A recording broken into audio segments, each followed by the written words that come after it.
I'm with Michael Lawrence, Chief Advancement Officer at Beit Issie Shapiro. And we also have a guest, Avital Grunberg, who's from the Young Leadership Group for Beit Issie Shapiro.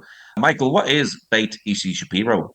Thank you, Paul. It's great to be here. Let me tell you, Beit Issie Shapiro is now going into its 45th year. It's Israel's leading innovator and pioneering organization in the field of disabilities, established by or in memory of a man from South Africa who came to live in Israel and really wanted to improve services and therapies here in his chosen new home. And really, today, it's not only working across Israel, across all disabilities, all ages, and all Israelis, but it's also brought all its new innovations and models to actually impact the world. And we work in a myriad of countries. And we're able to share that and share our best practices and really bring some wonderful things to people who need them and their families. And we're based in Ra'anana, which is in central Israel. Now, you're changing lives of disabled people. How many people do you impact? So we work with 2,000 people with disabilities every month and their families. And each year we are reaching about 500,000 people around the world, which sounds like an enormous number for an organization in Israel. But the fact is that that is because we are not only providing direct service, therapies, kindergartens for children with disabilities, a school, and so on, and outpatient services, but we also do an enormous amount of training online and around the world and around Israel, and very involved in developing and having legislation changed in the Israeli parliament in order to impact thousands of families around Israel. So our impact is really, really very wide, but certainly at least 2,000 people a month and their families receiving services from us or working with us. Now, Israel is in a time of war. How has Beit Issie Shapiro been helping during the war? So we woke up, of course, 7th of October to a brand new reality, a horrendous and shocking reality. And Beit Issie woke up and said, we need to provide as well. We need to step forward. We have a place to play in the response to those terror attacks. And we did a number of things. First of all, though we are an organization that predominantly works with people with disabilities, we opened up our campus here in Ra'anana to people with and without disabilities. What does that mean? We're able to provide, and we have all kinds of expertise in mental health and emotional therapy. We have a couple of hydrotherapy pools. We have facilities here, significant facilities and all kinds of therapy. So what we were able to do is welcome in people who really fled from the Hamas attacks in the south and also from rocket fire in the north. And we provided more than 1,400 sessions or therapies free of charge to evacuees and those who have lost their homes or fled their homes. So that's the first thing we did. We also provided to more than 1,500 people, professionals, nurses, doctors, IDF folks, and people with disabilities, online guidance and mentorship about how you cope with a situation of stress, of trauma, of tragedy like this, how you work and message loss, death, injury to someone with disabilities, how you explain to someone with disability about losing someone or someone's been kidnapped or someone, God forbid, has been killed. So we were involved in all these things. And one thing which was very special is we worked with the Ministry of Defense, Israel's Home Front Command, and the Ministry of Welfare, and also a very large Jewish organization called the Joint, or JDC, and we developed an accessible smart bracelet, which actually vibrates when there's rocket or missile alerts, because someone who's hard of hearing or has a similar disability, that vibration of the special bracelet on their wrist actually is a lifesaver. So we were able to work to develop that with those organizations and government ministries, and that was a really life-saving impact straight off the bat. Sounds amazing. Now, you've set up this teen leadership group. Tell us a bit about this. So we have Avital here as well, who's an incredible part of the youth leadership group here at Beit Issie. Basically, for a number of years, we've had a leadership center here at Beit Issie. We're really a big believer in abilities rather than disabilities, it has to be said. We believe in the extraordinary abilities of people with disabilities, and we believe in the saying of nothing about us without us. We actually believe that when people with disabilities are not fully included in Israeli society or any society around the world, then we're actually losing out. Society is losing out.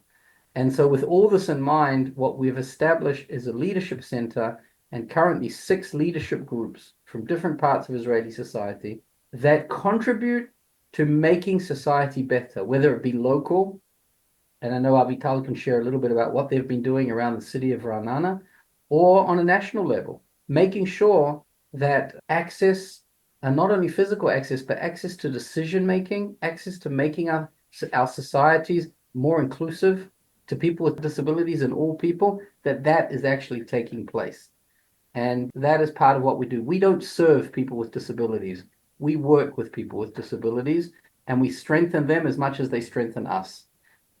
And that is part of why we established the Leadership Center, and why, in fact, it's having a profound effect in many parts of day-to-day life in Israel.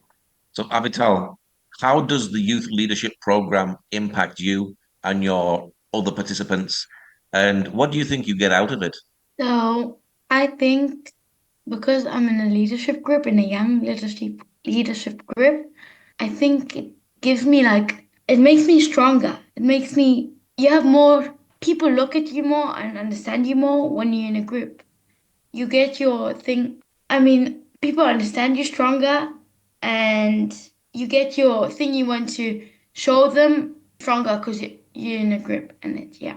And what challenges have you and your peers faced in terms of accessibility during emergencies? So now we're in a war, like I said, and I'm going to Scouts on Tuesdays. And in the start of the war, we went to houses because we still couldn't go to the place that we do Scouts yet because it's like, yeah.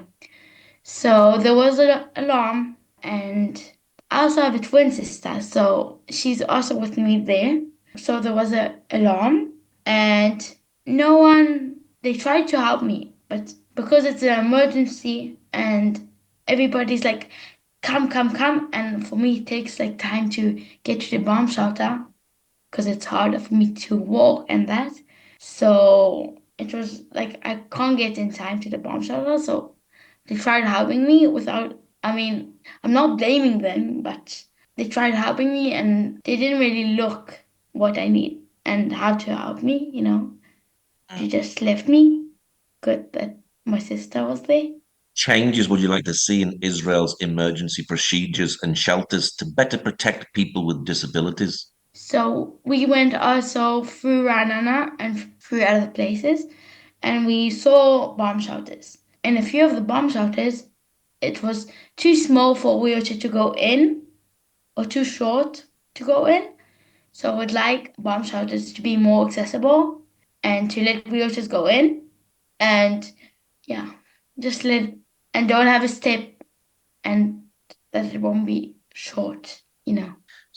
So really, you want designers to think with the mind of a disabled person, so that will help you. Yeah, it will make me feel safer. Mm. I think, Paul, that what Avital has said here is so important. And sometimes when we're wound up in a war and in a crisis situation, it's often certain segments of any population, but certainly in this case, the Israeli population, which is it can be forgotten. And I think Avital touched there on something, and a very emotional and a difficult moment for her during that rocket alarm. I think of what I understand as well. We feel that there's really a need also to map out accessibility, and so that people know which bomb shelters around the country are accessible, perhaps where the entries are big enough, where there isn't a step or steps, for example. There is apparently no such mapping in Israel so that people can be aware. There's no markings necessarily in the street and so on for people who find it hard to read or have difficulty getting there. I think in general, in terms of war and people with disabilities, there's very well documented in research, both in the United States and elsewhere, that during times of crisis, people with disabilities are a segment of the population that suffer significantly more from trauma and from the unknown which is going on around us. I mean, it's a horrid situation. Anyone involved in war. I was just thinking about the huge hurricane striking Florida this week, and they're talking there about how do we help people with disabilities, the elderly, and so on. So I think there needs to be general thinking about that. We've noticed at Beit Issie, for example, since the beginning of the war, that if there is an enormous gap in mental health services in Israel and provision of services to the general population, so in fact the gap is absolutely enormous, tragically enormous gap in services, mental health services, emotional therapy for people who have cognitive, intellectual, physical disabilities. They're not available. There are not enough professionals available to work with people like those in our Beit Issie community, and there isn't the motivation or the skill set to work with people perhaps with autism or other conditions. Okay, we're facing tremendous upheaval during this time in Israel. So Beit Issie now is working in that area as well to expand our training of therapists, psychologists, psychiatrists, so that they will know, and during this continuing crisis and in future crises, how to work with people of all abilities at the end of the day. So that's some of the challenges we're seeing, Paul, at this time. Are there other difficulties that people with disability face? What was that question? Sorry. Are there other difficulties that people with disability face? I think that we've touched on a few here in terms of their involvement, their full and rich and enriched involvement in day-to-day life. I think generally the mental health issue now is very significant. I think that we live in a very modern age now in the 21st century, and many of the challenges, for example, around communication, we have an ability today to help people communicate. Just for an example, in our elementary school, in our primary school here at Beit Issie, about 30 to 40% of the children are nonverbal, which means they cannot speak. And so what we've done is we've actually created quite a range of assistive technologies. Beit Issie are leaders in this field. We have our own tech center. We have developed and also worked with high-tech companies to adapt technologies to help people speak, perhaps not with their physical voice, but through iPads and different communication devices like eye gaze, where they can use their pupils and the movement of their eyes in order to type and talk, and so on and so forth. So we're really always looking for ways to improve lives of people with disabilities, and so that they can become and should be full parts of Israeli society and get what they need whenever they need it.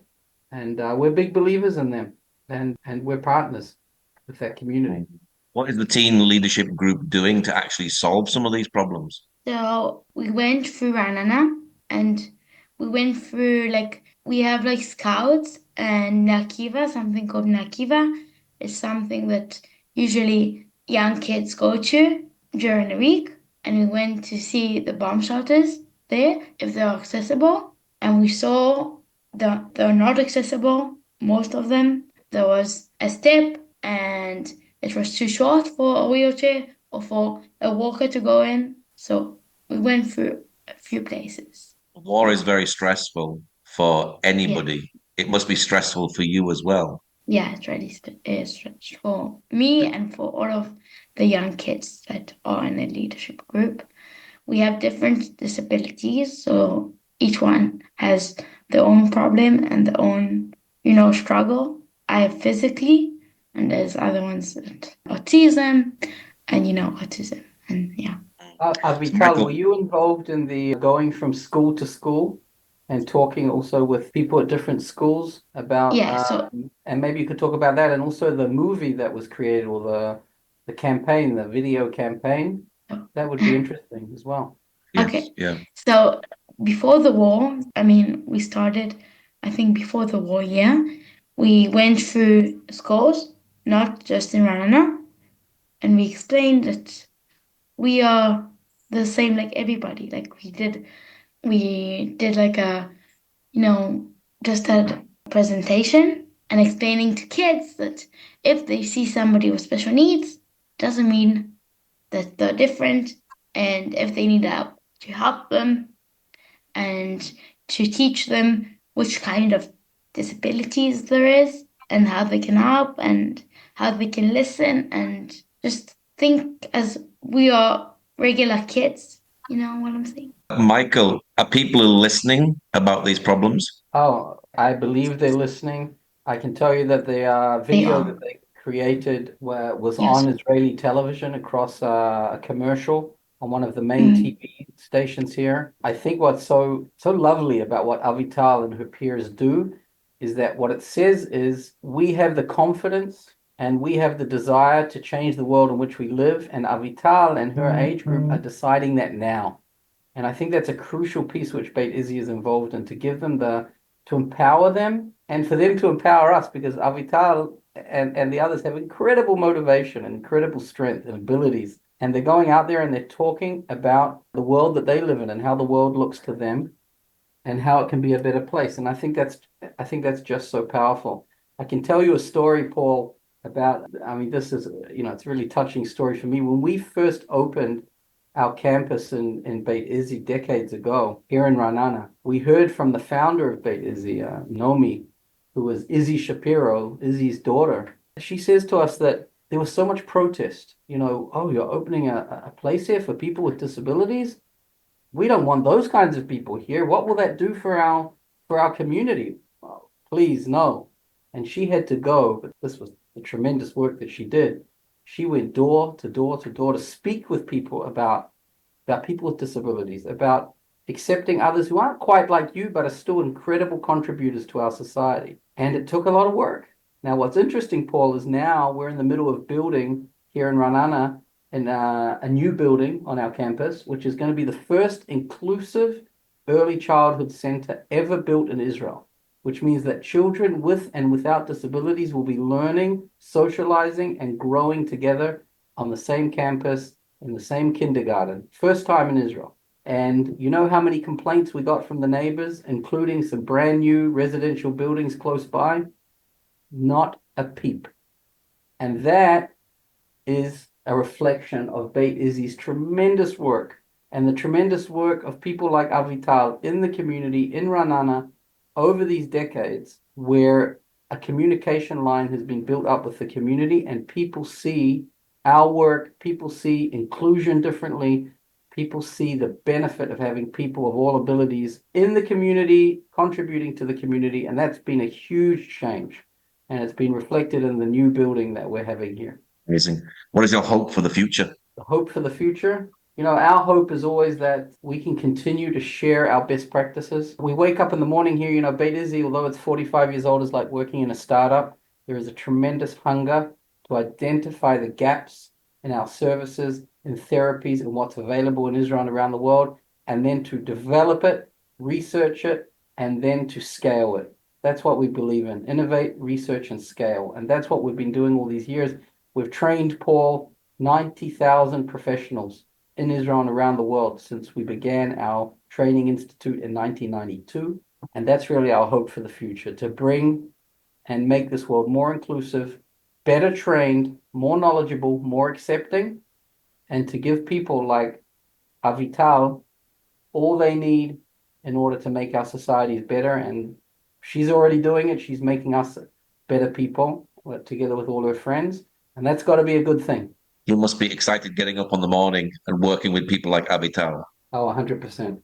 100%. She is one of the stars of Beit Issie and a star of Ra'anana. And it's tremendous. It's very, very inspiring. It's inspiring to do what we do.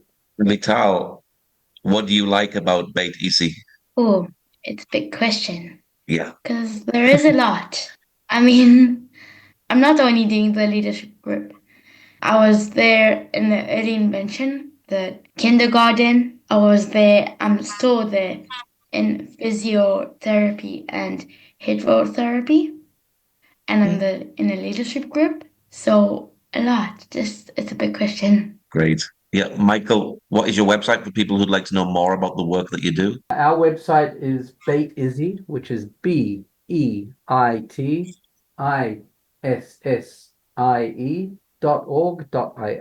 Great. Well, Michael and Avital, thank you so much for joining us today. It's been our pleasure, Paul. Thank you for your interest, and we look forward to welcoming you here too.